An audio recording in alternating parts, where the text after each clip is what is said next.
Hi guys! Ito pala ay noong Viernes Santo. Nagpunta kami ng mare. Ayan nga, traffic. Siguro dahil long weekend. Nagsisialisa ng mga tao. Ayan nga si Ate Reby. Struggle is real. At nakarating na nga kami sa Cesenatico. At pupunta na kami sa restaurante. Yung malapit sa tubigan. Para sightseeing.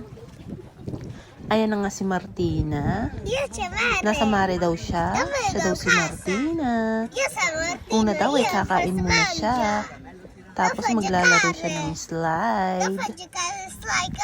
Ayan na nga, naglalaro na siya ng buhangin.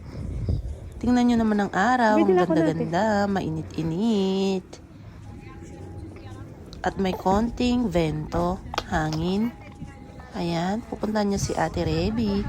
At maglalakad-lakad sila sa tubigan. Ayan na, naghahanap sila ng kung anong-ano.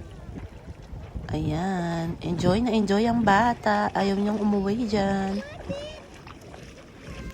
Ayan, si Ate Reby.